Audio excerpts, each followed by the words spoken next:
Content कलाकारी में आपका स्वागत है। मैं हूं शिप्रा शर्मा। आज हम एक ऐसे टॉपिक के बारे में बात करेंगे जिसके बारे में पब्लिकली बोलना, फ्रेंड्स के बीच में बोलना, इनफैक्ट अपनी फैमिली में भी बोलना एक मुश्किल भरा काम हो जाता है। इसे एक टैबू माना जाता है। समाज की उस बुनियाद के बारे में आज बात की जाएगी जहां लड़के और लड़कियों के बीच का जो अंतर है उसके बारे में लोगों से बात की जाए, क्योंकि ये हमारे दो आधार स्तंभ है और कई पीढ़ियों से, कई सालों से, कई युगों से ये ऐसा ही चलता आया है। हम उसके बीच में कहीं ना कहीं कोई भी सभ्यता हो उसके बाद वहां पे देखा जाता है कि लोग विभेद करते हैं। ऐसा क्यों करते हैं ये पता नहीं है, क्योंकि मेट्रो के लोग हो, चाहे कोई शहर के लोग हो या गांव के लोग हो, वहां के लोग अपने बच्चों की को उनकी सेक्सुअलिटी के बारे में बात करने से हिचकिचाते हैं।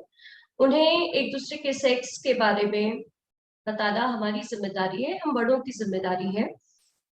तो क्यों ना आज के दिन हम एक ऐसे विषय के बारे में बात करें, इस बच्चों की सेक्सुअलिटी के बारे में, सेक्स एजुकेशन के बारे में बात करें। क्योंकि क्या होता है कि धीरे धीरे बच्चे जब बड़े होने लगते हैं तो एक दूसरे का मजाक उड़ाने लगते हैं इस संदर्भ में, और धीरे धीरे जब हम इसे कुछ दूसरे एंगल से देखते हैं तो देखा गया है कि बलात्कार जैसे घिनौने अपराध भी जो है वो इसी हीन मानसिकता का विभत्स रूप ले लेते हैं। तो बच्चों को उनकी सेक्सुअलिटी के बारे में समझाने के लिए आज मेरे साथ एक प्रसिद्ध मनोवैज्ञानिक है, मनोचिकित्सक है, डॉक्टर शानू। डॉक्टर शानू, आपका स्वागत है। Thank you Shipra ji. Doctor Shanu, बच्चों की सेक्सुअलिटी के बारे में आप हमारे दर्शकों को, हमारे जो बच्चे जो इन्हें ये वीडियो देखेंगे, उनको आप क्या संदेश देना चाहेंगे? सबसे पहले शिप्रा जी, मैं आपका धन्यवाद देना चाहती हूँ कि आपने अपने चैनल के माध्यम से इस टॉपिक को उठाया, जो कि मुझे लगता है बहुत ही ज्यादा महत्वपूर्ण टॉपिक है। और हर पेरेंट को ये सोचना चाहिए कि वो अपने बच्चों को सेक्स एजुकेशन दे, और बहुत शुरू से दे। तो सेक्सुअल एजुकेशन बच्चों के लिए बहुत ज्यादा जरूरी है, क्योंकि एक तो उनका शरीर के बारे में हम उन्हें शुरू से बताते हैं, ये तुम्हारी आंख है, तुम्हारी नाक है, तुम्हारी कान है, इससे देखते हैं, इससे सुनते हैं। लेकिन उनके जो जेनेटल पार्ट्स हैं उसके बारे में हम उन्हें कोई इंफॉर्मेशन नहीं देते। उनको बोलते हैं इसको हमें छुपा के रखना है, ये बहुत गंदी चीज है। जनरली जो पेरेंट्स होते हैं वो इसी जी तरह जी से जी। बातचीत करते हैं। तो वहां से शुरू से ही हम जो है मनोवैज्ञानिक तरीके से उनके अंदर ये डालने लगते हैं कि ये एक बहुत गंदी चीज है, हमें इसके बारे में बात नहीं करनी है, ये हमारे शरीर का एक ऐसा अंग है जिसके बारे में हमें बिल्कुल डिस्कस नहीं करना है। तो वो हम साइकोलॉजिकली एज ए पेरेंट ही शुरू कर देते हैं उनके अंदर। जी। लेकिन जैसे जैसे बच्चा बड़ा होगा, ग्रो करेगा, शरीर बड़ा होगा, उसके अंदर फिजियोलॉजिकल चेंजेस होंगे, तो प्रकृति ने खुद ही ऐसा बना रखा है कि हार्मोन्स निकलेंगे और वो अपोजिट सेक्स की ओर अट्रैक्ट होगा। उसके शरीर में जो बदलाव आएंगे वो भी उसे अजीब से लगेंगे, अच्छे भी लगेंगे और समझ भी नहीं आएंगे। तो अगर हम सेक्स एजुकेशन नहीं देते हैं, बच्चों को नहीं समझाते हैं उनके जेनिटल ऑर्गन्स के बारे में, उसके यूजेस के बारे में, और उसका उसका महत्व क्या है आगे चलकर उनकी लाइफ के बारे में, तो बड़ा कंफ्यूज होते हैं। और फिर वो क्वेश्चन पूछेंगे अपने ही हम उम्र के लोगों से, अपने ही साथ के बच्चों से जानना चाहेंगे, या उनके हाथ में आजकल हम मोबाइल दे देते हैं तो इंटरनेट है, तो उसके ऊपर वो क्या देख रहा है बच्चा, क्या नहीं देख रहा है, और किस तरह की नॉलेज गेन कर रहा है। तो ये एक बहुत ही खतरनाक चीज हो जाती है। अक्सर इस तरह से ओपीडी में कई बार मेरे पास बच्चे आए हैं जो जब टीन एज में पहुंचे तब जाकर के उन्हें लगा कि ये तो बहुत बड़ी समस्या बन गई है, और पेरेंट्स से उन्होंने डिस्कस किया कि अब मुझे एक साइकोलॉजिस्ट से मिलना है, जब बच्चे थोड़े अवेयर हो जाते हैं तब। तो इसलिए बच्चों को कंफ्यूजन में हमें नहीं रखना है। जैसे हम शरीर के अन्य भागों के बारे में बता रहे हैं, वैसे ही हमें जेनेटल पार्ट को भी बताना है, जिससे कि उनकी उत्सुकता बहुत ज्यादा बढ़े भी नहीं, और वो उसको नॉर्मली लें। जैसे शरीर के अन्य भाग है वैसे ही हमारे शरीर का ये भाग है, और जैसे जैसे हम बड़े होते जाएंगे हमें समझ में आता जाएगा कि इसका क्या काम है, क्या चेंजेस हमारे अंदर हो रहे हैं, और किस तरह से हम इसको आगे डील कर पाएंगे। वो तो मुझे लगता है सेक्स एजुकेशन बहुत ही शुरुआत से हो जानी चाहिए, स्पेशली शायद प्ले ग्रुप से हो जानी चाहिए, जिसको हम गुड टच और बैड टच के फॉर्म में कहते हैं। और धीरे धीरे जब बच्चा टीनेज में आता है तब उसको फिर किस तरह से पीरियड हो रहे हैं लड़कियों के अंदर, या लड़कों में क्या क्या चेंजेस आ रहे हैं, दाढ़ी मूछें आ रही हैं, तो वो सब क्यों हो रहे हैं। तो हर चीज हमें स्टेप बाय स्टेप ही चलानी है एज के हिसाब से, क्योंकि अगर बहुत छोटे बच्चे को हम सेक्सुअलिटी को किस लेवल तक बताएंगे ये जानना बहुत जरूरी है। तो ये पेरेंट को भी समझना है, ये टीचर को भी समझना है, और ये उस एजुकेटर को भी समझना है कि आप किस एज ग्रुप वाले को एड्रेस कर रहे हैं, तो उसकी समझ कितनी है और उसको कहाँ तक हमें बताना है। तो डॉक्टर शानू, दूसरा मेरा एक सवाल साथ में ये है कि बच्चों को आपने बताया कि बहुत छोटी उम्र से जब वो प्ले ग्रुप में होते हैं तब से बताया जाए, बट जब बच्चे एडल्टहुड में आने लगते हैं या टीनेज में आने लगते हैं तो उस बारे में समग्र रूप से बताया जाए, या कि धीरे धीरे बैठ करके इस बारे में पेरेंट्स बच्चों को बताना शुरू कर दें, ये किस तरीके से ज्यादा अच्छा रहेगा? देखिए आजकल जो प्यूबर्टी की एज है वो थोड़ा सा पहले हो गई है, जो आपके हमारे जमाने में थी वो नहीं रह गई है। जैसे पीरियड्स थोड़ा अर्ली स्टार्ट होने लगे हैं लड़कियों में, तो जब वो 5th क्लास में है तभी से सेक्स एजुकेशन स्टार्ट हो जाती है, उनको पीरियड्स के बारे में बताना शुरू कर दिया जाता है जनरली स्कूलों में भी, और साइकोलॉजिस्ट भी इस तरह के सेशंस देते हैं। तो उनको इस चीज के लिए अवेयर तो हमें कर देना है। और टीनेज की जहां तक मैम आप बात कर रहे हैं, टीनेज तक आते आते बच्चे के हाथ में सोशल मीडिया पूरी तरह से होता है। वो इंस्टा भी चलाता है, वो व्हाट्सएप भी चलाता है, वो यूट्यूब भी देखता है। उस समय कुछ ऐसा रह नहीं जाता कि आप कुछ छुपाएं। आप अगर 9th या 10th क्लास के बच्चे की बायो की बुक देखेंगे तो उसमें रिप्रोडक्शन एक चैप्टर है, और हमारे टाइम में भी था, लेकिन शायद मुझे लगता है कि वो थोड़ा सा हमने 12th में ज्यादा पढ़ा था, 10th में इतना नहीं पढ़ा था, बट वो उस लेवल पे उनको सारी इंफॉर्मेशन होती है। तो मुझे लगता है टीनेज आने पे उन्हें सब चीजें अवेयर कर देनी चाहिए कि व्हाट इज द सेक्सुअलिटी, और किस तरह से आप किस तरह से जो है आप रिप्रोडक्शन होता है, या किस तरह से प्रेग्नेंट होती हैं औरतें, लड़कियां, और पीरियड्स का क्या रोल है, लड़कों के जेनिटल ऑर्गन्स किस तरह के हैं, सीमेन क्या है, मास्टरबेशन क्या है, ये सारी चीजें मुझे लगता है उनको उस एज में बता देनी चाहिए, क्योंकि आजकल बच्चे बहुत स्मार्ट हैं। अगर हम वहां पे लेवल नहीं बना सकते, हम छोटे बच्चों तक लेवल बना सकते हैं, बट टीन एज पे आके हम लेवल नहीं बना सकते। नहीं बना सकते हैं। मैम, बच्चों के साथ एक वो तारतम्य बिठाना होगा कि सेक्सुअलिटी के बारे में हम उन्हें घर से ही बताना शुरू करें, उस बारे में बात करना शुरू करें, क्योंकि मैं ऐसा सोचती हूँ कि हमारे इंडियन पेरेंट्स जो हैं, क्योंकि हम ये पूरा जो डिस्कशन है वो बेसिकली हमारा इंडियन पेरेंटिंग पे है, तो हमारे इंडियन पेरेंट्स जो है वो सेक्सुअलिटी के बारे में बात करना कैसे शुरू करें जिससे वो एट ईज रहे अपने बच्चों से इस बारे में बोलने में, क्योंकि वो अपने पेरेंट्स से इतना ओपनली बात नहीं कर पाए हैं अपने जमाने में। बिल्कुल, लेकिन उनका जो जमाना था वहां पे मुझे ऐसा नहीं लगता कि कभी किसी 2 साल या 3 साल की बच्ची के साथ रेप सुनाई देता हो, या कभी आपने सुना हो या कभी मैंने सुना हो। मैंने तो आज तक कभी ऐसा नहीं सुना अपने बचपन में। लेकिन मुझे लगता है कि जो शुरुआत है वो एक ग्रुप से ही हो जानी चाहिए, good touch and bad touch से, क्योंकि जब बच्चा आपके हाथ से निकल के बाहर के माहौल में जाने लगा, चाहे वो प्ले ग्रुप है या क्रेच है, कुछ भी है, तभी से आपको उसको गुड टच और बैड टच समझाने लगना चाहिए। पेरेंट्स का रोल वहीं पे शुरू हो जाता है, और स्पेशली मदर का रोल वहीं पे शुरू हो जाता है, क्योंकि वो आपके सिक्योर एटमॉस्फेयर से निकल के बाहर जा रहा है। स्कूल में टीचर कैसा है पता नहीं, आया जो उसको टेक केयर कर रही है पता नहीं, या जिस वैन में वो जा रहा है उसका भी हमें नहीं पता। अगर आप चाहें तो मैं एक दो इंसिडेंट बता सकती हूँ विदाउट बहुत छोटे 2 बच्चे थे, दोनों ट्विंस हैं, और वो प्ले ग्रुप में जाते थे वैन में, और थोड़े दिन बाद उन्होंने जो है रोना धोना शुरू कर दिया कि मुझे नहीं जाना, मुझे नहीं जाना, मुझे नहीं जाना। तो उसकी मदर बहुत परेशान हुई, स्कूल में जाके पता किया, एवरीथिंग वाज फाइन, सब कुछ ठीक चल रहा था।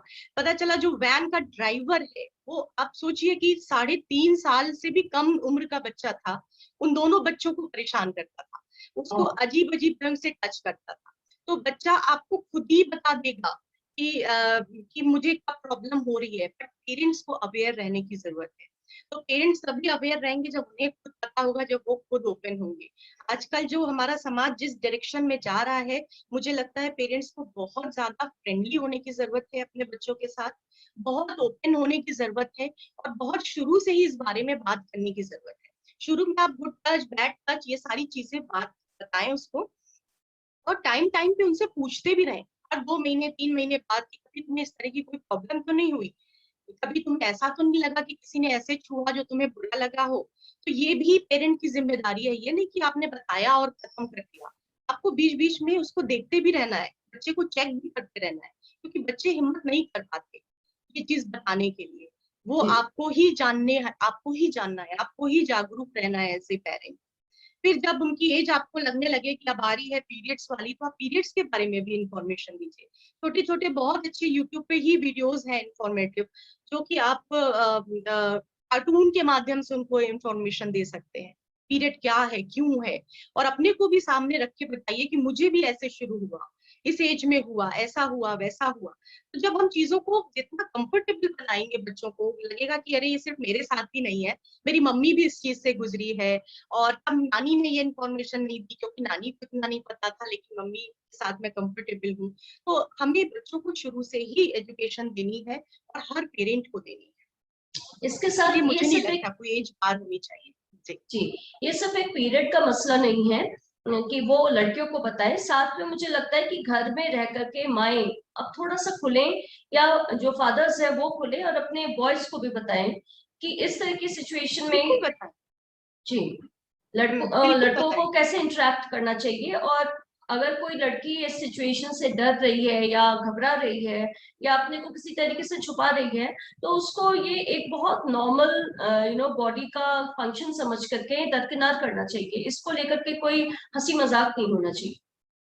बिल्कुल बिल्कुल। और मुझे लगता है कि लड़कों में जब इरेक्शन शुरू हो जाता है, या उनके अंदर मास्टरबेशन की इच्छा होने लगती है, या डिस्चार्ज होने लगता है, तो वो कंफ्यूज हो जाते हैं। तो अगर मदर कंफर्टेबल नहीं है, तो फादर इस चीज में आगे आ सकते हैं। वैसे मुझे तो लगता है कि दोनों को ही कंफर्टेबल होना चाहिए, जिससे बच्चा जी किसी से भी बात कर सके, चाहे माँ जी से, चाहे अपने फादर से। तो अब वो टाइम नहीं रह गया कि लड़के को मदर फादर ही समझाएंगे, या लड़की को मदर ही समझाएंगी, दोनों ही समझा सकते हैं।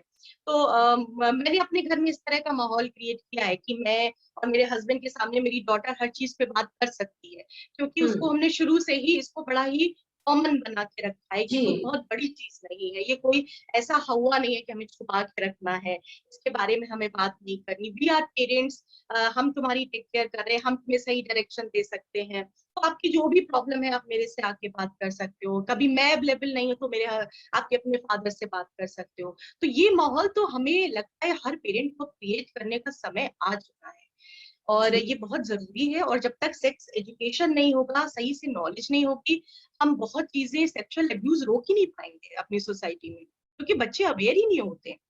जी शिप्रा जी, जैसे आप जानती है कि मेरा एक एनजीओ है जिसमें कि हम फिजिकली मेंटली चैलेंज बच्चों के साथ काम करते हैं। आप जी यकीन नहीं मानेंगी, वो बच्चे जिनको कुछ भी नहीं पता, जिनके शरीर को बड़ा हो गया, मैं 30-32 साल का, लेकिन आईक्यू लेवल 3 साल के बच्चे का है, जी उनके साथ उन्हीं के परिवार वाले, उन्हीं के चाचा ताऊ रिश्तेदार, यही लोग जो है उनको सेक्सुअली अब्यूज करते हैं, और वो समझ ही नहीं पाते कि मेरे साथ क्या हुआ। तो जी उनके साथ भी हम इस तरह की वर्कशॉप करते रहते हैं, उनको अवेयर बनाने के लिए कि क्या चीज गलत है, क्या चीज सही है। सही तो अगर हमें अब्यूज रोकना है अपनी सोसाइटी में, तो उनको पहले इंफॉर्मेशन तो होनी चाहिए कि मेरे साथ हो क्या रहा है, गलत जी क्या है। ठीक है, हो सकता है बच्चा समझ ही नहीं पाए कि ये चीज गलत हो रही है, क्योंकि उसे अच्छा भी लग सकता है, वो टच अच्छा भी लग सकता है, लेकिन जी वो गलत किस लेवल पे आके गलत हो गया, ये हम तभी समझ पाएंगे जब हम उसको इन्फॉर्म करेंगे, जब उसके पास नॉलेज होगी। तो इस पे मुझे लगता है ये टैबू तो खत्म होना चाहिए, और इसके टैबू हमारी जनरेशन से ही खत्म होगा, जब हम आगे अपने बच्चों को इतना कंफर्टेबल बना सकेंगे अपने साथ।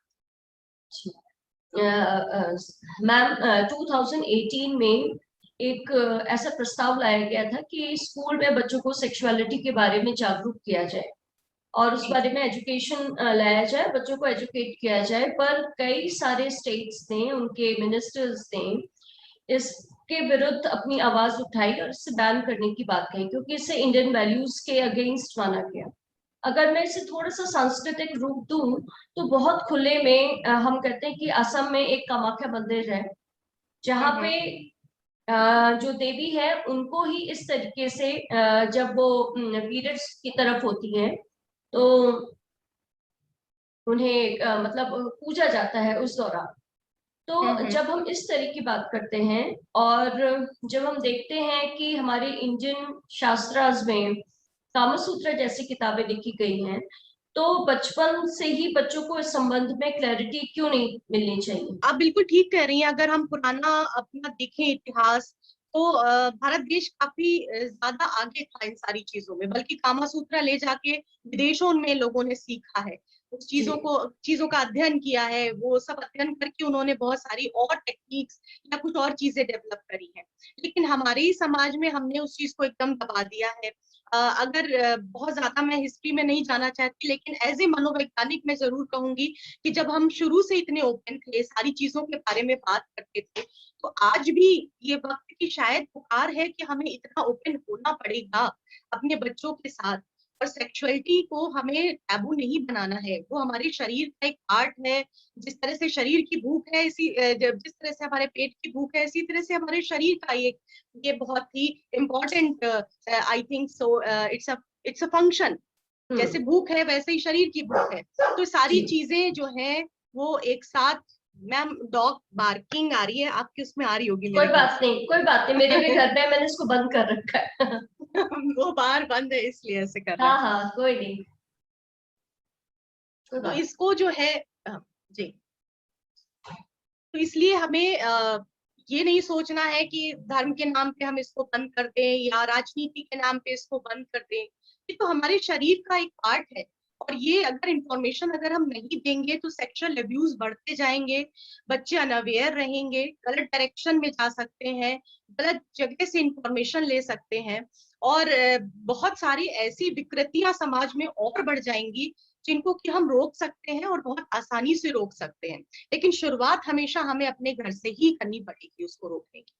तो वो इंफॉर्मेशन हम उम्मीद करें कि स्कूल दे या कॉलेज दे, नहीं, वो पहले पेरेंट्स को ही देना है कि उन्हीं की जिम्मेदारी है। जब वो बच्चे को चलना सिखा रहे हैं, बोलना सिखा रहे हैं, खाना सिखा रहे हैं, तो उनको ये भी सिखाना है कि उनके शरीर के पार्ट में गुड टच बैड टच क्या है, सेक्सुअलिटी क्या चीज होती है, लड़कियों का शरीर में क्या चीज डिफरेंट है, लड़कों में क्या चीज अलग होगी, आपके अंदर कैसे चेंजेस आएंगे, बॉय के अंदर कैसे चेंजेस आएंगे। तो ये सब पेरेंटिंग का ही एक पार्ट होना चाहिए, मुझे ऐसा लगता है। जी। एक आगे एक इम्पोर्टेंट क्वेश्चन ये है कि हम गर्ल्स के सैनिटरी पैड्स के बारे में तो धड़ल्ले से विज्ञापन देते रहते हैं, उसमें गर्ल्स ही ओबियसली मॉडलिंग करती हैं और उन्हें कंफर्टेबल बनाने की कोशिश की जा रही है, अगर मैं कहूँ इस इन विज्ञापनों के कारण। पर क्लासरूम में जो है लड़के लड़कियों को शारीरिक बदलाव के बारे में कितना बतलाना चाहिए? और दूसरी क्वेश्चन इसके साथ ये है कि ये बदलाव सिर्फ लड़कियों में नहीं हो रहा है, लड़कों में भी हो रहा है, जो ब्लड निकलने के अलावा उनका जो बॉयज का जो अपना एक चेंज ऑफ बिहेवियर है, उसके बारे में क्यों नहीं बतलाया जाता? छोटे छोटे विज्ञापनों के जरिए उनकी वॉइस चेंज के बारे में क्यों नहीं बताया जाता है? इस तरह की चीजें मुझे लगता है विज्ञापनों के सहारे धीरे धीरे बतानी चाहिए कि ये एक हाँ सामाजिक विषय हो जाए। शिप्रा जी, ये आपका पॉइंट बहुत अच्छा है। और हम पीरियड्स के बारे में तो खुल के उसमें बताने लगते हैं, ये सैनिटरी नैपकिन, वो सैनिटरी नैपकिन। लेकिन ये अच्छा तरीका है, सोचा जा सकता है कि इसको किस तरह से इसका भी एडवर्टीजमेंट किया जा सकता है। और अगर बच्चे टीज करते हैं, अगर कोई लड़का टीज कर रहा है अपनी क्लासमेट को, तो इसमें पेरेंट की भी गलती है। अगर वो उस बच्चे को उसके शरीर के चेंजेस के बारे में बता रहे हैं, तो लड़कियों के अंदर के शरीर के चेंजेस के बारे में भी बताना है और रिस्पेक्ट करना भी सिखाना है। तो यहाँ भी मुझे लगता है पेरेंटिंग का बहुत बड़ा रोल है। सिर्फ उसके शरीर में चेंज हो रहा है यही नहीं बताना है, लड़कियों में भी चेंज हो रहे हैं, और हमें एक दूसरे की चीजों को रिस्पेक्ट करना चाहिए। अगर आपकी आवाज भारी हो रही है, आपकी मूछें निकल के आ रही हैं, तो उसके अंदर भी पीरियड्स हो रहे हैं, वो भी पीरियड्स हो रहे हैं। और बच्चे, बल्कि आजकल मुझे ऐसा लगता है टीनेज बच्चे बात करते हैं कि उसके अभी पीरियड्स चल रहे हैं, अभी उसके पीरियड्स बंद नहीं हुए। लेकिन इस तरह से भी बातचीत चलती है आजकल, काफी ओपन हो चुका है चीजें, क्योंकि वो आपस में फ्रेंड्स में डिस्कस करते हैं। तो लेकिन ठीक है, अगर उनके पेरेंट्स ने उनको अच्छा सा नॉलेज दी है, सही तरह से उनको बड़ा किया है और एक दूसरे की रिस्पेक्ट करना सिखाया है, और वो इस बात को रिस्पेक्ट कर रहे हैं कि अगर मेरी फ्रेंड के भी पीरियड चल रहे हैं तो शायद वो अभी खेलने नहीं आ पाएगी, तो ये ठीक है, अच्छी बात है। लेकिन अगर उसको लेके वो चिढ़ा रहे हैं, तो ये शायद मुझे लगता है इसमें हमें पेरेंट को ही बोलना चाहिए कि उन्होंने रिस्पेक्ट करना नहीं सिखाया। जैसे मैं एक बात हमेशा कहती हूँ और सोचती हूँ कि जिस तरीके से हम स्कूल में पढ़ाई को लेकर के पीटीएम्स करते रहते हैं रेगुलर बेसिस पे, at least once in a year और maybe twice in a year हमें पेरेंट्स को बुला करके बच्चों के साथ एक समग्र रूप का एक सेशन रखना चाहिए जिसमें 1-on-1 इंटरेक्शन हो और बच्चे को ये भी लगे क्योंकि पेरेंट्स साथ में हैं तो वो अपने को एक अंडर द अम्ब्रेला महसूस करेगा और ओपनली इस बारे में बात हो पाएगी। ये नहीं कि स्कूल के टीचर्स अलग बात कर रहे हैं, अगर वो पेरेंट्स को साथ ले लेंगे तो मुझे लगता है कि बच्चे और एट ईज हो जाएंगे। शहरों में तो मुझे लगता है कि ये फिर भी थोड़ा कॉमन है। छोटे शहरों की अगर बात करूं, गांवों की बात करूं, तो अभी भी लोग कंफर्टेबल नहीं है, पेरेंट्स कंफर्टेबल नहीं है और स्कूल में तो बताना इट्स ऑलमोस्ट इम्पॉसिबल है, नहीं बताया जाता। जी, शहरों में तो ये हो रहा है, मैंने खुद भी जी। अटेंड की है इस तरह की क्लासेस अपनी डॉटर के यहाँ। तो शहरों में तो हो रहा है, गांव में तो अभी भी हम बहुत पीछे हैं, चाहे वो मेंटल हेल्थ हो, चाहे वो सेक्सुअलिटी वाला पार्ट हो, तो उसमें तो हम काफी पीछे हैं और अवेयरनेस की बहुत ज्यादा जरूरत है।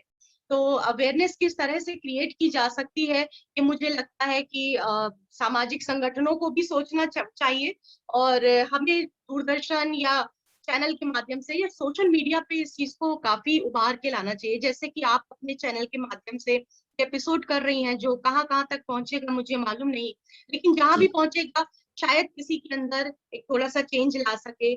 तो मुझे लगता है कि ये हम, मेरी और आपकी दोनों की सक्सेस होगी। जी, थैंक यू। बहुत ये बात बहुत अच्छी है कि हम्म, हम ही हैं जो अपने समाज पे बदलाव ला सकते हैं और दूसरों को भी वो बदलाव करने के लिए प्रेरित कर सकते हैं। बिल्कुल। मैम एक क्वेश्चन और है, जैसे मैंने ये पर्सनली काफी फील किया है इसलिए मैं आपको आपसे ये शेयर करना चाहूंगी कि हम उस जमाने के लोग हैं जहाँ पे हम खुद से कपड़े धोना प्रेफर करते थे। हम्म, वॉशिंग मशीन आज एक बहुत इजीली अवेलेबल एक हमारे पास उपकरण है जिससे हम अपने सारे कपड़े धो देते हैं, अपने अंडरगारमेंट्स धो देते हैं। और माएँ हमें बताती हैं कि अगर जल्दी में हो तो सारे कपड़े एक बार में डाल दो और कपड़े धुल जाते हैं। पर क्या अंडरगारमेंट्स और रेगुलर कपड़े एक साथ धुलने चाहिए या अलग अलग धुलने चाहिए? जैसे गर्ल्स के साथ है कि उनका एक रेगुलर टाइम के बाद हार्मोनल सेक्रीशन होता है, वैसे ही बॉयज का भी होता है। तो हम अपने जी, बॉयज को क्यों नहीं सिखाते कि वो भी अपने अंडरगारमेंट्स अलग से धोएं, अलग से साफ करें, क्योंकि एक तो सफाई के लिए वो प्रेरित होंगे और दूसरा उनमें भी किसी तरीके का उनके कपड़ों के थ्रू कोई फंगल इन्फेक्शन नहीं होगा। बिल्कुल बिल्कुल। दोनों में ही सिक्रीशंस होते हैं, तो डेफिनेटली हमें उसको सेपरेट ही धोना चाहिए। और सेपरेट जब हम धोएंगे तो थोड़ा ज्यादा ध्यान से धोएंगे, ठीक तरह से साबुन लगाएंगे, ठीक तरह से वॉश करेंगे जैसा हम लोग करते थे। और उसको धूप में अलग से सुखाना, उसको प्रॉपर धूप लगना, वो भी जरूरी है। शिप्रा जी, कई बार एक कोई मेरी क्लाइंट थी, तो उसको इन्फेक्शन इसलिए बहुत ज्यादा हो रहे थे क्योंकि वो शर्म के मारे अपने अंडर गारमेंट्स आंगन में नहीं सुखाते थे अपने, क्योंकि जी। उसको उन्हें घर में ही सुखाना था। क्योंकि ये बहुत शर्म की बात है कि वो अपने अंडर गारमेंट्स को बाहर सुखाए, तो इस वजह से बहुत तरह तरह के उसको फंगल इन्फेक्शन भी हुए। तो ये भी अभी ये इस लेवल तक भी हमें जाने की जरूरत है कि हम ये बताएं कि आपके अंडर गारमेंट्स को अलग से धोना है और उनको ठीक तरह से धूप लगनी बहुत जरूरी है। ये मैं सिर्फ ऐसे नहीं कह रही हूँ कि गांव के लोग का बता रही हूँ, मैं किसी बहुत ही पढ़े लिखे एजुकेटेड का भी बताना चाहती हूँ कि उनका भी यही था कि तुम अपने अंडर गारमेंट, मेरी डॉटर ऐसे फैला देती है धूप में, बड़ा गंदा लगता है मुझे देखने में। तो जी। जब हम घर में ही इस तरह से सोचेंगे और उनको सही इंफॉर्मेशन नहीं देंगे, तो इसमें मुझे नहीं लगता एजुकेशन लेवल भी कहीं आता है। ये कुछ मानसिकता है जो हमें तोड़ने की जरूरत है, और आप जैसे लोग ही आगे बढ़कर इस मानसिकता को तोड़ेंगे, इस तरह के सवाल ओपन में पूछ करके। तो ये बहुत ही इम्पोर्टेंट पॉइंट है जो आपने उठाया है। और फिजिकली, फिजियोलॉजिकली भी हमें ये देखने की जरूरत है कि हम हेल्थ वाइज भी जरूरी है, और हमें शायद हम ज्यादा ध्यान भी रखना चाहिए हमें इन चीजों का। तो हम हर तरह की इंफॉर्मेशन इसमें दे रहे हैं। आपकी इस बात पे मैं थोड़ा सा एड ऑन करके दर्शकों को ये बोल सकती हूँ कि जैसे हम पसीने से सने हुए कपड़े अलग से धोते हैं, यू नो, हम्म, या गंदे कपड़े मैले कुचैले खेल करके बच्चे आते हैं तो उन कपड़ों को अलग से धोते हैं, उसी तरीके से हम अपने जो अंतर वस्त्र है, अपने अंडरगारमेंट से, जस्ट बिकॉज कुछ ना कुछ चेंज होता रहता है after certain period of time, उसको यही सोच करके अलग से धोना। बिल्कुल बिल्कुल, I agree with you, yes. अच्छा, एक बात मैं ये जरूर पूछना चाहूंगी कि बच्चों के मन में अपने अपने, सारे बच्चों के लिए, चाहे वो मेल हो या फीमेल हो, अपने अपने सेक्स को लेकर के बहुत जागरूकता रहती है, बहुत सारे रुझान रहते हैं, यू नो। बट खासकर शहरों की बात कहूंगी कि 18 साल से पहले कई बच्चे सेक्सुअली एक्टिव हो जाते हैं एक दूसरे के साथ। और जैसे हम बोलते हैं कि एक नवयुवती को माँ बनने की जो एक एज होती है वो 18 से 21 साल की होती है, कि तब शरीर परिपक्व हो जाता है। तो क्या हम बच्चों को बता सकते हैं, ऐसे बच्चों को जो आज यंग जनरेशन के हैं, जिनको सोशल मीडिया के थ्रू वो बहुत इन्फ्लुएंस हो गए हैं, इस तरह की चीजें वो बहुत देखते हैं। हमारे इंडियन मीडिया में फिर भी एक चेक है, वेस्टर्न मीडिया में जो है, इंग्लिश चैनल्स में वैसे तो इस तरीके का इतना चेक नहीं है। वहां पे ओपनली किस होता है, ओपनली लोग एक दूसरे के साथ सेक्सुअली इन्वॉल्व हो जाते हैं और वो दिखाया भी जाता है। तो ऐसे में हम क्या अपने बच्चों को बता सकते हैं कि सेक्स करने की एक ऑप्टिमम एज क्या है, जिससे हमारे देखिए, शरीर को भी कोई नुकसान ना हो? जी, सेक्स को हम कई तरह से कर सकते हैं। Making love is something else, किसी को किस करना, हक करना, वो एक अलग पार्ट है। लेकिन अगर आप पेनिट्रेशन की बात कर रहे हैं, जो कि शायद डिफिकल्ट हो जाए उनके लिए, जो कि शायद आगे चल के मुश्किल हो जाए, तो उसके लिए हम किस तरह के प्रोटेक्शन यूज कर सकते हैं, उसकी नॉलेज तो हमें देनी ही है। वो तो हम टीनेज में, जब आपने मुझसे पहले जो सवाल पूछा कि हम किस लेवल तक बात कर सकते हैं, मुझे जी। लगता है वहां पे ही हमें हर लेवल तक आ जाना चाहिए। तो ये इंफॉर्मेशन आज बहुत जरूरी है कि हम टीनेज तक ही देने लग जाए। Making love is also a part of sex, लेकिन वो जी। पेनिट्रेशन की जब हम बात करते हैं तो वो भी इंफॉर्मेशन जरूरी है। और हर बच्चा, मुझे लगता है कि आजकल जो ये सोशल मीडिया हाथ में लेके घूम रहा है, उनको इन्फॉर्मेशन है इस बात की, काफी अवेयर है। जो मेरे पास ओपीडी में पेशेंट आते हैं, बच्चे आते हैं, वो सब अवेयर होते हैं कि क्या जी। क्या इस्तेमाल कर सकते हैं, मेल क्या कर सकते हैं, फीमेल क्या कर सकते हैं। लेकिन फिर भी कुछ लोग हैं जो बड़े ऑर्थोडॉक्स फैमिली से आते हैं, या उनके पेरेंट इस बारे में बात भी नहीं करते, या टीवी पे कोई इस तरह का एडवर्टीजमेंट आया तो उसको तुरंत बंद कर दिया गया, या बच्चों को हटा दिया गया कि आप ये नहीं देखेंगे। तो जरूरी है, टीनेज से ही मुझे लगता है ये भी इंफॉर्मेशन जरूरी है कि एक तरह से उनके लिए प्रोटेक्शन है, उनको अपने को सेफ किस तरह से रखना है, किस हद तक जाना है, ये जानना बहुत जरूरी है। क्या हद उनके लिए नुकसानदेह हो सकती है, ये जानना बहुत जरूरी है। तो ये बताना तो बहुत ही, मुझे लगता है कि टीनेज में ही हमें बता देना चाहिए, इसमें कोई हार्म नहीं है। नहीं, बट एक सही एज क्या है? बच्चे बच्चे हो या युवा हो, युवा इन द सेंस 17-18 ईयर्स के बच्चे हैं। पेनिट्रेशन पेनिट्रेटिव सेक्स की क्या एज है? डेफिनेटली हमारा जो शरीर है वो 18 प्लस पे जाकर के परिपक्व होता है, तभी ये एज निर्धारित की गई है कि अगर आप प्रेग्नेंट भी होते हैं, मान लीजिए किसी ने शादी कर रखी है इस उम्र में, जो छोटी उम्र में हो जाती है, तो तभी हमारी बॉडी उतनी मेच्योर होती है कि हम कंसीव कर सकें और आगे किसी और बच्चे को जन्म दे सकें। तो 18 plus definitely it's a right age. जी। डॉक्टर, सेक्स एजुकेशन जो है वो सेक्स करने के लिए प्रोत्साहित नहीं करता है। वो सेक्स के बारे में, मेल और फीमेल सेक्स के बारे में बताने का एक तरीका है सेक्स एजुकेशन। क्योंकि माता पिता बच्चों के साथ खुले हुए हैं, तो बच्चों को, खासकर बेटों को, मैस्कुलिनिटी के बारे में किस तरीके से समझाया जाए, उन्हें हमें ये क्यों समझाना चाहिए कि लड़कियां उपभोग की वस्तु नहीं है। जैसे इस पे मैं एक एड ऑन करना चाहूंगी कि कॉलेजेस में, स्कूल्स में हम मोस्टली ये देखते हैं कि, या हम फिल्मों में देखते हैं, बॉलीवुड में देखते हैं या हॉलीवुड में देखते हैं, 7 इयर्स का रिलेशनशिप है।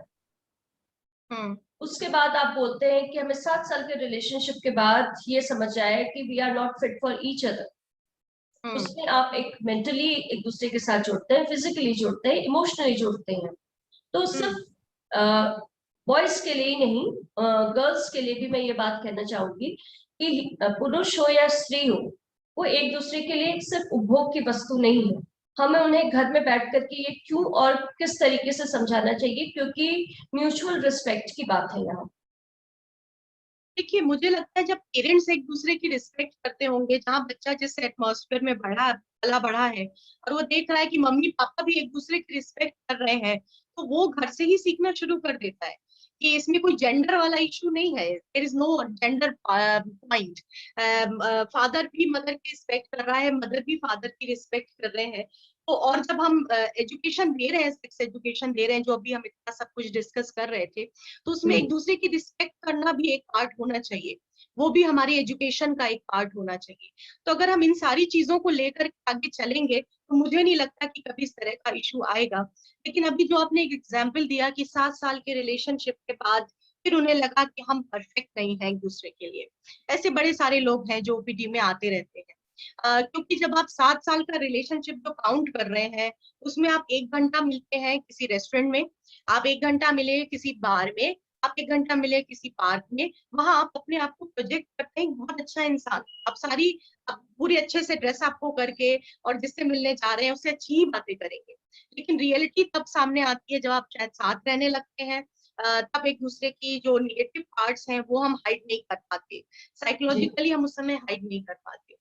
लेकिन अगर हम किसी से 1 घंटे या 2 घंटे के लिए मिल रहे हैं तो हमारी पर्सनैलिटी एक डिफरेंट फॉर्म में आएगी, क्योंकि हमें पता है कि सामने वाला मुझे जज कर रहा है तो पॉजिटिव जज करे, तो इसलिए वो एक डिफरेंट फॉर्म में दिखता है। तो मैं इसको कभी भी बड़ी इंपॉर्टेंस नहीं देती हूँ अपनी काउंसलिंग में कि मैं 7 साल से जानता था, मुझे नहीं पता था कि ये लड़की ऐसी निकलेगी या ये एक लड़का ऐसा निकलेगा। लेकिन मैं जब पूछती हूँ कि 7 साल में आपने क्या टाइम स्पेंड किया, किस तरह का टाइम स्पेंड किया, तो उसमें यही पता चलता है कि उन्होंने ऐसा ही टाइम स्पेंड किया है। तो दैट इज नॉट द मतलब मुझे लगता है कि ये हमारी जनरेशन को समझने की जरूरत है कि इसे जानना नहीं कहते। आप जा करके मूवी देख करके आ रहे हैं, आप जा करके किसी रेस्टोरेंट में बैठ के खा के आ रहे हैं और आप कहें कि मैं उसे अच्छे से जानता हूँ, तो ये आप जानना नहीं कहलाएगा। जानना वो है कि आप नेगेटिव पार्ट भी उसका जानते हैं और फिर भी अगर उसको एक्सेप्ट कर रहे हैं, सारी पॉजिटिव भी जानते हैं नेगेटिव भी जानते हैं, दोनों चीजें जानते हैं, देन यू आर एक्सेप्टिंग, तो शायद मैं समझती हूँ कि वो जानना कहलाएगा। तो यहाँ पे ये थोड़ा सा हमारे युवा वर्ग थोड़ा गलती करते हैं और ऐसे बड़े सारे ऐसे आते हैं केस, बड़ा रोते हुए आते हैं कि मैं तो इतने साल का रिलेशनशिप था, ब्रेकअप हो गया, मुझसे जिया नहीं जा रहा, अब तो मैं सुसाइड कर लूंगा। लेकिन उस रिलेशनशिप में होता कुछ नहीं है। तो अगर उसको जब मैं बैठ के एनालाइज कराती हूँ उसको, तो उन्हें पता चलता है कि हाँ वाकई इसमें मतलब मैं तो शायद नहीं जानता था उसको, या वो मुझे नहीं जानती थी उस तरह से। आज हमारे इस टॉपिक में सेक्सुअल एजुकेशन को लेकर की जो बातें हुई हैं, मुझे लगता है कि आपको ये पसंद आई होंगी और आप अपने घर परिवार के लोगों के साथ इसे शेयर कीजिए, अपने बच्चों के साथ खुल करके इस बारे में बात कीजिए। आज के लिए इतना ही। हमारे चैनल को प्लीज सब्सक्राइब कीजिए और अगर आपको ये वीडियो पसंद आई है तो उसे लाइक कीजिए, अपने कमेंट्स दीजिए। डॉक्टर शानू, जैसे मैंने आपको बताया था कि एक काफी बड़ी मनोचिकित्सक है, मनोवैज्ञानिक है, आप उनसे भी कनेक्ट हो सकते हैं। मैं आपको उनका नंबर इसके साथ ही शेयर करूंगी। अगर आप उनसे कुछ पूछना चाहते हैं, उनसे कोई अपॉइंटमेंट लेना चाहते हैं तो वो हमेशा अवेलेबल रहेंगी। इसके साथ ही आज हमारे चैनल में इतना ही। कंटेंट कलाकारी को देखने के लिए, उसे सुनने के लिए आपका बहुत धन्यवाद। आप सबको फिर से नमस्कार। Thank you.